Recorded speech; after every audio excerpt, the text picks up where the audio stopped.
Assalamualaikum warahmatullahi wabarakatuh. Alhamdulillah ketemu lagi dengan saya Pak CP. Kali ini saya akan sharing bagaimana kita memanfaatkan Microsoft Insight dalam meningkatkan aktivitas pembelajaran digital di SMP Badek Surakarta.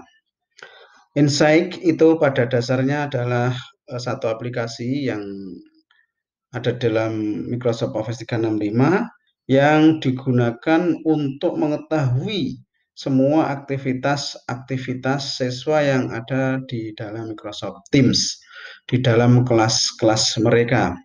Entah itu aktivitasnya itu berupa penugasan, penugasan dari guru, kemudian keterlibatan dalam percakapan kelas, melalui like, komen, kemudian bertanya, dan sebagainya, maupun keterlibatan-keterlibatan lain sehingga sampai dengan misalnya mereka download file yang kita yang kita upload dan lain-lain.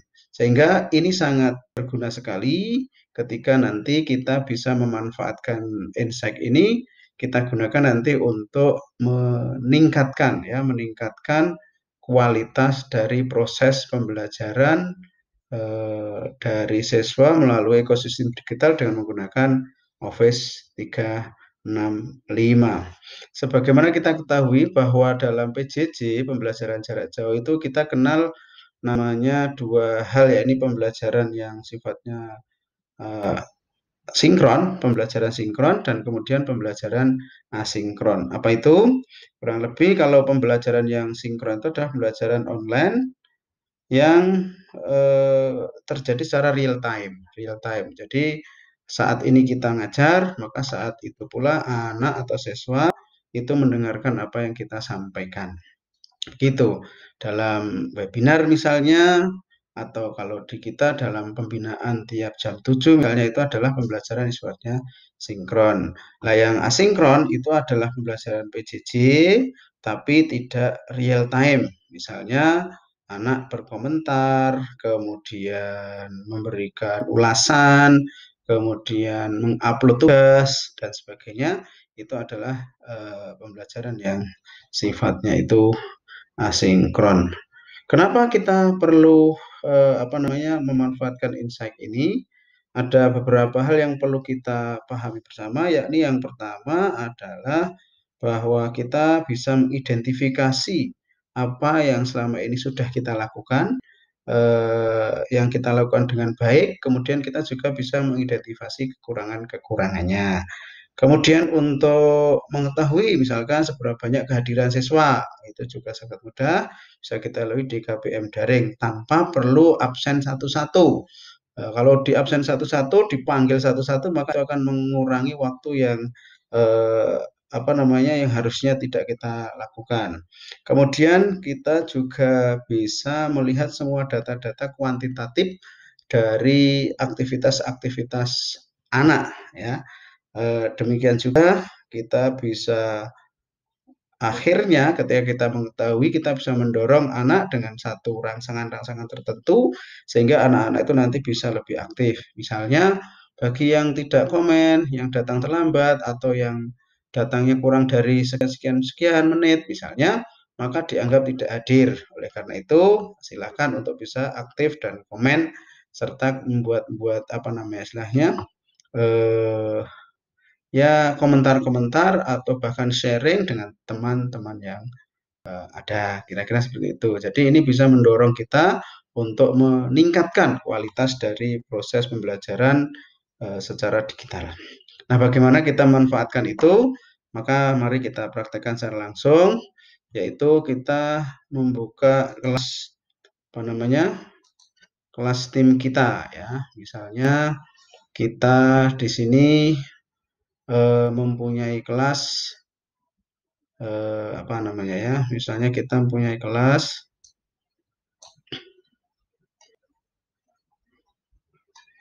saya ambil salah satu di antara kelas yang kita punyai, yaitu misalnya kita punya kelas Misalnya, sebentar, sambil misalkan ini aja ya, misalkan PKN 7ABCDF Intan, misalkan ini kita berada di kelas ini, kita mempunyai kelas ini, maka kita tinggal menambah di sini Bapak. Ini kebetulan sudah ada, sudah saya tambahkan. Maka kalau belum ada tinggal kita klik plus. Plus di sini nanti akan muncul. Nah, di sini ada insight. Kalau tidak ada kita bisa search di sini. Kita tuliskan insight. Nah, karena sudah ada, maka kita tinggal klik di sini insight. Begitu. Kemudian kita tunggu sebagaimana bisa kita lihat aktivitas-aktivitas ini bisa dilihat oleh kita sebagai guru dari mulai kelas ini dibuat. Insight baru saja kita insertkan di sini, tapi dia bisa membaca semua aktivitas-aktivitas dari anak itu ketika pertama kali kelas ini dibuat. Ini Bapak Ibu kita bisa lihat bersama-sama beberapa aktivitas-aktivitasnya. Kita bisa melihat aktivitas-aktivitas siswa. Kita bisa track di sini, track student activity. Akan kita ketahui aktivitas dari siswa kita. Dari 178 siswa itu aktivitasnya apa saja. Kita bisa lihat dari aktivitas terkait dengan pertemuannya, meeting yang kita buat, komunikasi, file-file yang kita upload, kemudian di-download oleh mereka, serta assignment, tugas-tugas yang kita buat, itu bisa kita lihat semuanya. Untuk masalah meeting, saya kira juga cukup jelas apabila kita mengadakan satu pertemuan, webinar, atau pembinaan, kita bisa cek pada tanggal berapa di sini sudah ada. Kemudian masalah komunikasi yang terkait dengan antar anak atau anak dengan kita, like, comment, share, kemudian berikan ulasan dan sebagainya. Kemudian file, nah, ini file ini yang kita taruh di ekosistem digital kita ya. File-file yang berbentuk link, misalnya di OneDrive atau misalkan yang secara online ya Excel online, Word online ataupun yang lain-lainnya. Kalau kemudian kita punya di tempat lain, penyimpanan di tempat lain, kemudian kita linkkan, nanti tidak akan terbaca. Demikian juga dengan assignment. Ini kita lihat dan bisa kita lihat aktivitas digitalnya itu pada pekan ini atau ini. Ada banyak sekali pilihan, bahkan custom ring bisa kita lihat. Misalkan bulan ini atau last 30 days itu bisa kita lihat di sini ya. Beberapa aktivitas-aktivitas siswa. Nah, tampak di sini akan kita batasi apakah by name, most aktif atau least aktif, bisa kita klik di sini ya, yang paling aktif maupun yang paling tidak aktif secara urutan bisa kita lihat. Aktivitasnya apa saja bisa kita lihat bersama-sama di sini. Itu untuk yang kaitannya dengan masalah digital activity.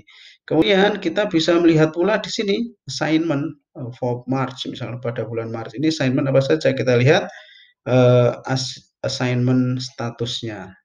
Di kelas ini, kelasnya Bu Intan, Mapel PKN, kita bisa lihat, oh sudah ada 73 yang assign.